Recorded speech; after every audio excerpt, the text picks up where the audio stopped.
6. käik podcasti toob teieni Betsafe. No nii, tervitused taas kõigile rallisõpradele. Portugali rallil on laupäevane päev sõidetud. Siin Delfi stuudios on endiselt Raul Oessar ja Karl Kruda. Või ei saa öelda endiselt, eile ei olnud, aga nüüd jälle on. Tere Karl, kõigepealt. Tere ka minu poolt. Hea on olla tagasi. Eilne päev oli minul edukas ja ma sain aru, et teil oli ka siin väga tore Rolandiga. Et ma loodan, et ka teil läks hästi. Jah, läks küll. Aga et siin mitte aega raisata, siis see tänane päev oli niivõrd sündmuste rohke, et läheme kohe asja juurde.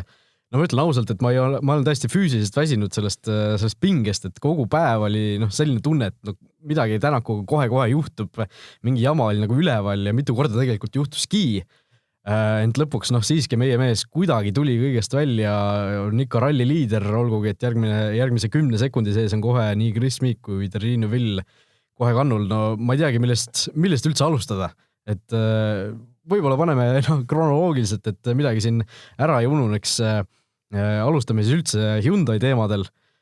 Kohe esimesel katsel ju päev põhimõtteliselt algas sellega, et Hyundai trikitas taktikalise liigutuse siis tegi, kui Sordo ja Lööb, kes eile päeval siis päris palju aega kaotsid, pidid täna siis esimestena startima, siis Sordo kohe sihilikult hilines sinna esimesse kontrollpunkti ja hilines täpselt nii palju, et ta saaks startida siis Sebastian Lööbi järel, aga Terrine Villi ees. Ehk siis, mis selle kogu asja point oli see, et Ogier, kes oli Neuvilliga sekund eitluses, oleks siis üks nii-öelda teepuhastaja enne teda vähem. Neuvillil jäi see arv nii-öelda samaks, et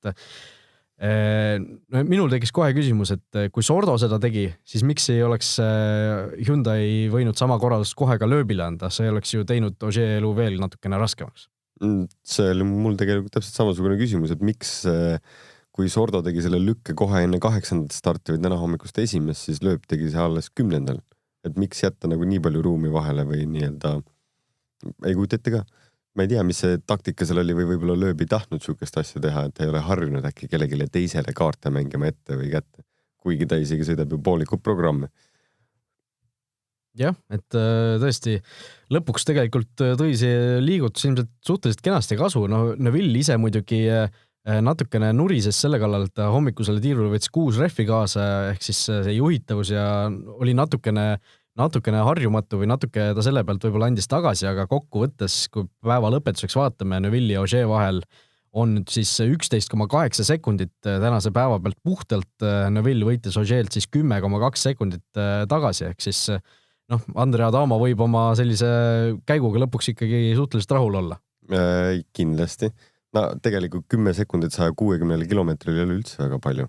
Kui ta sellise, aga selles mõttes, et iga asi mängib mingit rolli ja Newvillil oli kindlasti puhtam joon, kui oli Ogieril, aga nagu tegelikult rääkides ka sellest Ogieri meeskonnast siis Citroenist ja Esa-Pekka Lappist, siis Esa-Pekka Lappi tegelikult, kes täna startis teisel positsioonil, nii-öelda teisena rajal, siis tema tegi üllatavalt ilusa ja hea sõidu, et see on jälle endale kiirus üles leidnud, et seda oli kohe hea vaadata. Ja püsib tee peal ka, mis on viimastel rallidel siin kõige suuremaks komistuskiviks saanud.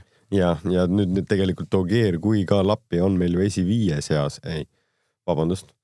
ikkagi esi 5 seas. 4 ja 5, jah. Ja kui just päeva kokku võtad, kui eraldi vaatad, et siis nemad Lappi oli ka täpselt 5, et ta on täpselt õigel kohal ka seal üldarvestuses, kui ta sõidab päeval kõik täpselt ühte sama kiirust. Jah, et siin lõunapausi ajal ka ju naljatati, et Lappi seal ise ka ütles, et natuke, et nagu Tänak reedel, et Tänak ju ka reedel teisena oli seal stardi järjekorras, aga suutis väga kiiresti sõita. Lappi päris nii kiiresti ei suutnud, aga kindlasti võib tema oma päevaga rahule jääda, aga selle Hyundai trikitamise juurde tagasi tulles, siis sotsiaalmeedias seal WRC teleülekandeski päris palju ju tegelikult arutleti selle üle, et kuidas sellisesse asja üldse suhtuda, et arutati, et kas see peaks olema üldse kuidagi ära keelatud, kas see tohiks olla lubatud, kas peaks mingisugune gentlemanide kokkulepe siin tulema tiimide vahel, et me ei tee sellist asja. Sinul oli oma seisukoht olemas selle kohta? Jaa, minul on tõesti tegelikult karistus on ju välja mõõdetud. Täpselt, et kui sa hilined 1 minuti, siis sa saad 10 sekundit trahvi ja kui sa lähed 1 minut varem sisse, siis sa saad minut aega trahvi. Et see on ju reglementeeritud.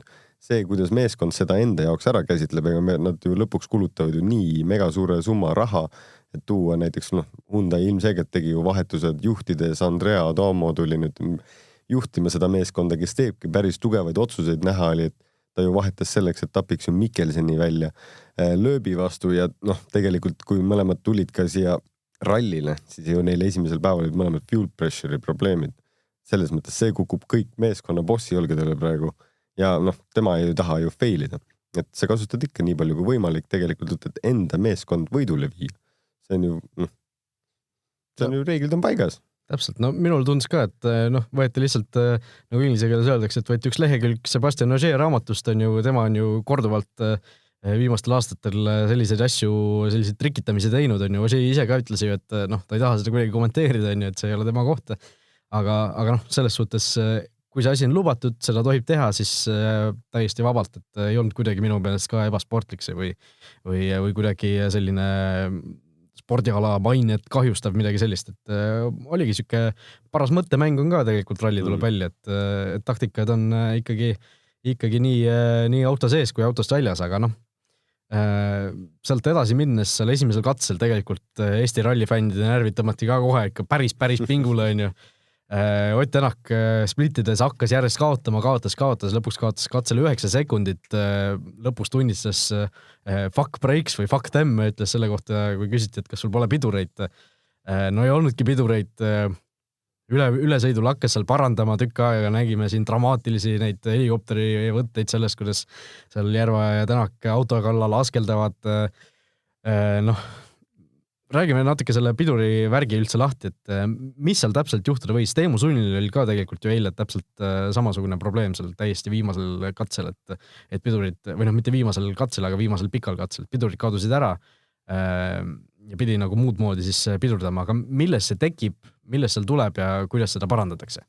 See võib tulla nii tegelikult päris mitmest asjast, kõige üks lihtsamaid asju on tegelikult see, et lihtsalt kivi tuleb mingisse valesse kohta ja lõhub toru ära ja sa hakkad õli kaotama või midagi nii-öelda hõõrub lahti sealt nurga tagant. See on üks variant, et see mehaaniliselt ise saab kuidagi lihtsalt kahjustada. Teine variant on see, et tegelikult oli nii kuum ilm ja servistes kindlasti õhutatakse pidurid, et tegelikult need lähevad, see vedelik läheb kuumaks ja keema, mis tõttu siis tegelikult proovitakse see lisaõhk sealt alati välja saada, et piduri pedaal oleks jälle korrektne. Ja kui sul näiteks üks ratas jääb tegemata, siis see süsteem võib lihtsalt nii-öelda nagu õhuga lolliks minna, et ta kasvab palju kiiremini ja sellepärast võib-olla kadusid pidurid ära, et seal võib-olla jäeti juba siis nagu servises midagi tegema, sest see ju juhtus ju esimesel katsel. Aga tegelikult oli eile ju pikk servis vahepeal, et mis seal üle öö sai juhtuda. Et kuidas sa nagu 45-minutise servisega on. Nii et ma arvan, et see reaalsem pool on see, et mingi kiviga sai lihtsalt pihta ja see on kõige lihtsam. Ja kuidas seda siis parandada tuleb? Ma saan aru, et neil on mingisugune pidurivedeliku kanister on kuskil pagasnikus seal kaasas.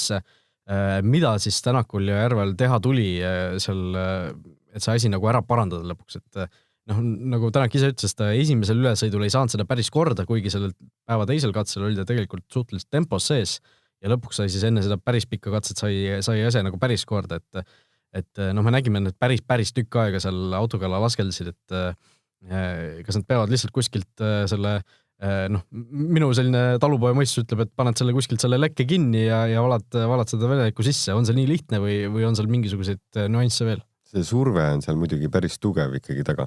Selles mõttes päris teibiga see seda vist nagu kinnida ikkagi lekib nagu välja. Võib-olla kõike tuleb proovida, kui sul endal juhet või midagi nagu autos ei ole. Aga nagu tundub, et arvestades, kuidas see teist katset sõiti, siis ta sai ikkagi enam-vähem nagu korda selle, et kas ta vahetas selle vooliku jupi ära, mis katki oli, või siis ta leidis mingis muus asjas selle põhjus üles, lihtsalt likvideeris selle. Aga nagu kuna sa ei tohi ülesõidul kihutada nii palju, nagu see viimasel ajal on tulnud inimeste jaoks probleem, kui hakatakse kiiremini sõitma, et jõuda õigel ajal katsele, et ei saaks trahvi, mõni võtab trahvid niisama vabatahtlikult, et sellepärast võib-olla ta ei jõudnud seda protsessi lihtsalt lõpuni viia.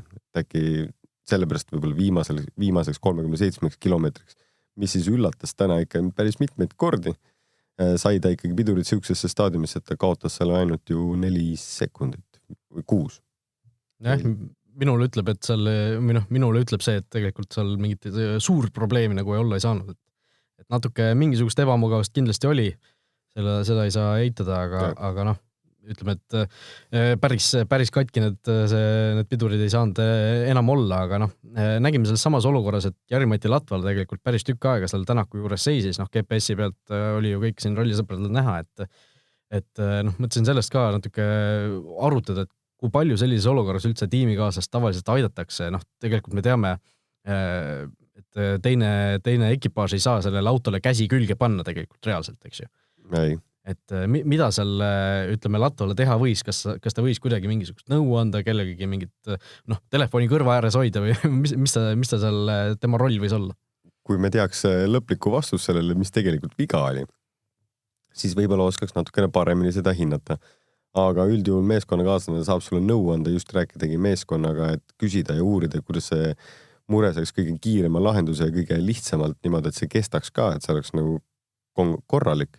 Siis teiseks on see, et võib-olla, et kui sa ise oled selles rapsid selles asjas sees ja proovid seda viga kiiresti ära parandada ja need mutrivõtmed lendavad 2 lehte põhimõtteliselt, siis see keegi, kes istub nagu kõrval autost, et tema on tegelikult kaine mõistusega 2 jalaga maa peal, et ta nii-öelda võib-olla võtab seda emotsiooni maha ja juhatab sulle näiteks see, et võta need võtmed juba sealt ja nii-öelda lahenda praegu see ära, et muidu ise vaata ei tule nendes stressi olukordades nende asjade peale võib-olla nii kiirelt. No vot, ja pärast nägime tegelikult, et kui Latval olid probleemid seal lõpus vedrustusega, siis tegelikult ju ka Ott Tänak seisis tema kõrval seal natukene GPS-i pealt oli näha, et mitte küll nii kaua, kui Latvala tema juures oli, aga ilmselt võib-olla seal mingisuguseid vastuteeneid sai kohe nagu, noh, tuleb öelda kahjuks osutuda, et kahju, et nüüd üldse probleemid tekkisid, aga... No nad mõlemad pidid lahendama mingi probleeme kõik täna. Tegelikult Jari-Mati üle mul oli kõige siiramalt rohkem hea meel, sellepärast, et enne rallit ma ütlesin, et ma arvan, et see vend on see ralli tempokus, et Tšiilis hakkas tagasi tulema. Mul oli hea meel seda näha. No isegi kui Betsafe'i koife arvestades, siis ma tegin hea valiku, aga noh, ütleme, et siit see kõik mängu tuleb ka, et ralli on ikkagi piisavalt pikk, et kõik võib muutuda väga lihtsal pilgul. Ja tegelikult Ott ja Jari-Mati pidid ju kahekesti oma autot hindama. Ühel oli parem esimene ratas, teisel vasak esimene ratas, amort, vist puru või õli väljas või midagi neil mõlemal oli ja see oli ka päris ebamugav oli vaadata. Jumal tänud, tegelikult Ott nagu päeva ära lõpetas Matuga ja veel liidritena, sest see ei olnud kindlasti mugav auto, millega sõita. No tõesti, me nägime nii Latvalal kui Tänakul täpselt samasugune viga, noh, ühel vasakul, teisel paremal esirattal, et no kuidas selline asi siis tekib, kas see tuleb lihtsalt mingisugune asi põrub kuskilt lahti, noh, sina rallisõitja oskad võib-olla neid põhjusi nagu paremini spekuleerida nende üle, et me praegu täpselt ei tea ju üldse, mis seal juhtus, aga mis seal võis juhtuda? Kõik asjad ikkagi lõpuks sa proovid tuunida viimasele piirini. Nendel vedrustustel on 300 mm käiku, aga see võib lihtsalt mingi hetke pealt mingi pauk võib olla nii tugev, et see läheb kõik sinna lõppu välja. Näiteks kivi vales nii-öelda formaadis tee peal, et tuleb nagu nii teravalt rattasse. Ja võib-olla just sellel ajal on nii-öelda raskus just sellel nurgal, et see amort käib põhjas korra ära ja siis sealt tekib mingi auk sisse. See varras lööb kuskile mingi nii-öelda nihke sisse ja sealt hakkab õli lihtsalt välja tulema. Et siis see amort, kui ta tühjaks jookseb, siis ta lihtsalt käib ainult vedru peal ja sellepärast see niimoodi nagu põrkas. No vot, aga noh, õnneks tundub, et see ei ole ikkagi selline asi, millega nii-öelda ülesõitu ei saaks ära teha, et noh, praegu seda Mapsi pole vaadanud, aga noh, paistis küll, et Ott Tänak liikus seal väikese sellise peatuse järel ikkagi noh, piisava tempoga selle service ala poole, et midagi väga hullu seal lahti ikkagi ei ole. No Oti mõistes tegelikult ju viimane katse näitas seda hästi, et mingid esimesed splitid olid väga head ja siis hakkas järsku ära kukkuma, et see amort lõpuks andis alla lihtsalt, et võib-olla nad leidsid mingi lahenduse seal vahepeal. Aga noh, tegelikult ikkagi arvestades neid juhtumid juba, siis on jube palju juhtunud seal Portugalis. No praegu kusjuures kell on 21.05 Eesti aja järgi ja ma näen siin otsepildist, et Tänaku masin on tegelikult hooldusalasse juba jõudnud ja noh, need insenerid seal taskulampidega uurivad, noh, veel ei tohi autot puutuda, eks ju, aga Tänak siis on tõesti õnnelikult kohale jõudnud, annab parasjagu intervjuud, aga noh, kui edasi minna, siis päris huvitavaid asju veel täna juhtus, järjekordne Volkswagen läks põlema seal R5 autode masinaklassis, et no seal tundub mingisugune tüüpviga on täiesti, et meil on siin juba vaatad ühe käe sõrmedest enam ei piisa, et mis siin erinevatel rallidel on need uued Volkarit põlema süttinud. Ei tea jah, mis nendel nüüd viga on. Et siin juba tõesti ka kuskil Twitteris asjadest tulid samalaadsed ütlused juba nii-öelda nagu on lennukompanitele, et kuule, et need asjad lähevad väits nagu liiga tihti põlema, et palun leidke nagu see viga üles, parandage see, et ma arvan, et senimaani peaks nagu FIA panema nendele nii-öelda no-show peale, et nad ei tohi nagu sõita, sest viimasel ajal seda on juhtunud ju väga-väga palju. Neid autos on ikka põlenud mitte, see ralli põles 2 tükki. Õnneks üks jäi seisma täpselt selle tuletõrje auto kõrval, et see lahendati kiiresti nagu ära. Teine põles ikka jällegi maha ja see juba on äkki 5. või 6. Volkswagen üldse, mis täiesti nagu nulli põleb. Et mõni auto ei lähegi nagu oma eluaja jooksul põlema ja sellel aastaga põleb päris nii-öelda nagu arvukas number autosi tasa. No just, läheme siit sujuvalt edasi meie hea sponsori BetSafe'i rubriigi juurde. Tuletame kõigepealt meelde nagu ikka uue kliendi pakkumist, kui teed BetSafe'is endale konto ja panustad seejärel vähemalt 10 euro eest, vähemalt kohviga 1,5, siis annab BetSafe omalt poolt sulle 25 eurose tasuta panuse ja sellist asja saab siis kasutada kuni 4 kuud järjest, ehk siis kokku võimalik 100 eurot panustamisraha endale saada ja vaatame siis, millised kohvid on siin saadaval, mille peale seda tasuta panustamisraha kasutada. Kõigepealt WRC Rally Portugal 2019 võitja Ott Tänak, kellel on siis 4,2 sekundiline edu Chris Meegi ees ja mis oli 9 midagi oli siin Neuvilli ees, kohe vaatame täpselt järgi, 9,2 siis Neuvilli ees. Tema võidu koefitsient Portugali rallil 1,30, Neuvill 6, Meek 8, Ogier 25 ja ükskõik kes muu on 100 juba, nii et siin on arvestades neid tänasid probleeme, siis homme on ka veel päris mitmeid katsed ees, kuigi lühemad. Et mine tea, 1,30 tundub nagu natuke isegi väike koefitsient selle kohta. 1,30 küll, aga tegelikult kui sa võtad need, nagu see on see, kui sa tahad Oti peale just panustada. Aga kui sa vaatad tegelikult nagu teise pilguga Chris Meek 8 ja Terry Neuvill 6 ja vahe on tegelikult ainult 9 sekundit ja homme on ju meil veel sõita ikkagi 5 kiiruskatset, mis on nagu veel pikk päev on ju ees tegelikult 50 kilomeetriga, et 50 kilomeetriga 10 sekundit, siis see ei ole väga midagi. Jah, et juhtuda võib ja vaadasin veel koefitsiente, et Neuvill versus Chris Meek, väga huvitav duell kindlasti homme. Neuvill 1,67, Chris Meek 2,10 on see omavahelise duelli koefitsient. Vahe, nende kahe mehe vahel on siis 4,9 sekundit Meegi kasuks, 50 kilomeetrit ees ja mul tundub, et see Meegi 2,10 võib-olla isegi annab siin parema väärtuse, arvestades seda, kui head kiirust tegelikult Meek täna näitas. See on tegelikult tõesti hea, et see annab ju selle vihje, et praegu kõik usuvad Chris Meeki, et tegelikult ta suudab homme ära hoida ja see oleks väga hea, kui ta hoiaks ära Terry Neuvilli punktide mõistes ja tegelikult ka, kui Sebastian Ogier jääks 4., siis Ott juba tõmbaks esimesena rajale Sardiinias ja Sardiinias tuli ka esimene võit. Ja üks koefitsient veel, mis on päris huvitav, on siin, et kas Toyota saab kaksikvõidu? Jah, 2,35 ja ei, 1,54. See 2,35 tegelikult pole üldse paha. Ja. Aga natuke paremat väärtust annab siiski, ma arvan, see Chris Meegi ja Terry Neuvilli vastasseis, et kui sealt juba 2,10 on, siis Toyota kaksikvõit niikuinii nõuab seda, et Meek Neuvillil ära teeks. Ma arvan, et see on natuke turvalisem koefitsient, see Meek versus Neuvill 2,10. Aga põnevaid koefitsiente leiab BetSafe'ist, nii et minge vaadake ise üle, tehke omad pakkumised enda äranägemise järgi, ei pea siin alati meid kuulama, kuigi võiks. Me tavaliselt anname päris häid soovitusi. Aga läheme kuulajate küsimuse rubriigi juurde, küsimuste rubriigi juurde, siis küsimusi on täna taas päris mitmeid tulnud, võtame siit paar tükki kiirelt ette. Alfred Reinhardt on siis Portugali ralli koha peal, tervitab meid siis sealt raja äärest ja küsib, et pärast siis eilset 6. katset pandi lukku tänase päeva stardi järjekord, ehk siis reede õhtul oli see üks publiku katse siis veel päeva lõpus kavas, aga stardi järjekord tänane läks siis paika enne seda publikukatset, et kuna publikukatse tulemused lähevad ka täies mahus üldarvestuse kirja, siis tekkis küsimus, et miks siis ei arvestata seda katset ka stardi järjekorra paika panekul? See on hea küsimus, aga nendel superspetsiaalidel on nii mõnigi kord tehtud mingit nalja või siukest asja ja seda näidatakse telekas, et see võib olla nii-öelda nagu vanem reegel, arvestades seda trahviminutite küsimust, et see kuidagi nagu langeb samale paberile, et milline on see taktikaline mäng, aga üldjuhul nad tahavad öelda lihtsalt, et metsakatsed on need, et seal sa ei saa nii-öelda nagu mingit informatsiooni ja ütleme, et sa ei tee mingit lollust, et sa alati sõidad otsast lõpuni nagu kiiruga, sellepärast, et sul ei ole informatsiooni.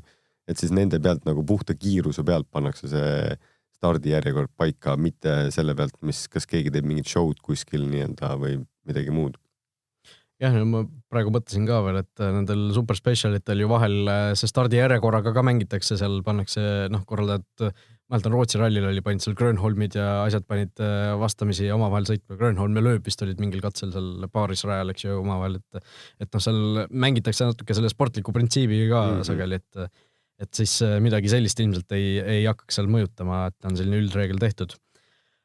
Sander küsib, et päris huvitav küsimus, kui pärast katset automootorid vajavad jahutamist ning rahvas intervjuusid, oleme näinud, M-spordi autod panevad ilgelt kiiresti minema pärast seda, kui siin need katsed ära lõpevad, siis miks korraldajad ei võiks jahutada autot selle hetke ajal, kui intervjuud võetakse, ehk siis puhuksid mingisuguse lehepuhuriga sealt õhuvõtuvabast sisse külma õhku, et kas see oleks üldse mõeldav? Päris huvitav mõte Sandri poolt. Väga huvitav mõte, tegelikult võiksid teha küll, aga see mootor ei olegi see küsimus, sellepärast et mootori veetemperatuur ja õlitemperatuur püsib suhteliselt normaalsel tasemel tänu nendele megasuurtele radikatele, et pigem on seal küsimus just pidurites. Et neid, siis sul oleks vaja 4 lehepuhurit, et igat nurka nii-öelda jahutada, sest pidurid on need, mis on nii kuumad, et see on 500-600 kraadi, et neid lihtsalt koha peal ei tahaks nii-öelda nagu hoida, et siis hakkavad asjad nagu nii palju rohkem sulama, et tegelikult sellepärast on vaja neid jahutada, et kui sa pikalt seal koha peal seisad, et siis lõpuks lähebki pedaal pehme. Et neid võiks küll jahutada lehepuhuritega, see oleks kindlasti päris mugav. Aga nagu me enne saadet korra rääkisime, tegelikult võiks olla see ala, võiks lihtsalt natukene võib-olla pikem olla pärast mingit megapikka katset või nendel soojadel rallidel, kus tegelikult on väljas päris kuum ja pidurid lähevad väga soojaks. Ehk siis finiš on ära ja siis võiks natuke pikemalt lihtsalt lasta nendel autodel maha jahtuda sõiduga, enne kui see...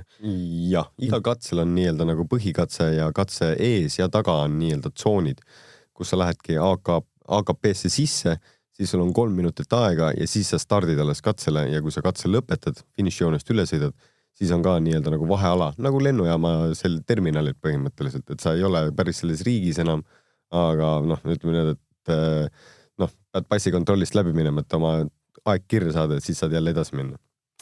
Ja üks küsimus veel, mis tuli tegelikult otse blogi kaudu, on selline, et kas vahel on ette juhtunud, et sõitja on haigestunud ja ei saa osaleda, et vigastus on üks teema, aga lihtsalt on, ma ei tea, nohu ja köha või nohu ja köha puhul ilmselt sõidetakse, aga mingisugune tõsisem mingisugune haigus on gripis kuskil ja ei saagi võistlema tulla. No ütleme need, et kui sa oled juba võistlustel ja maailmameistrivõistlustel, siis sa ikka suht iga hinnaga lähed sinna kohale, kui sul ei ole midagi luumurdu ja tegelikult on isegi sõidetud luumurruga äkki. See lihtsalt pead FIA-lt erinõude või saama, et sa võid sõita. Tänapäeval ma ei usu, et seda nii palju tehakse või läbi lastakse. Aga üldjuhul, kui sa hommikul üles ärkad, siis tuleb rool hüpata ja minna. Ega siin ei ole midagi muud öelda. Ei vingu.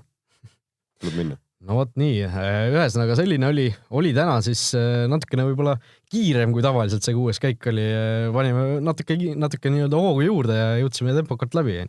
Jah, võib-olla tõesti, ma ei teagi, palju meil täna läinud on, mina siit nurgast ei näe neid minuteid. Nagu tavaliselt läheb siuke poole tunni kanti, siis täna on 24 minutit sai just täis. Võib-olla on midagi pistmis sellega, et sa lähed järgmist asja kommenteerima või? Kommenteerima ei lähe, aga vaadata tahaks ikka seda meistrite liiga finaali on ju, mis siin vähem kui tunni aja pärast juba algab, nii et paneme siit saate vaikselt kinni. Pakime pillid kotti, just nimelt. Kui teil on küsimusi, siis aadress 6kaik@delfi.ee ootab neid, kindlasti neid kenasti ette võtame. Üks saade meil veel ju Portugali ralli kohta kavas on, nii et andke ainult tulla ja kohtume juba siis homme. Jah, täpselt nii. Ilusat laupäeva õhtut.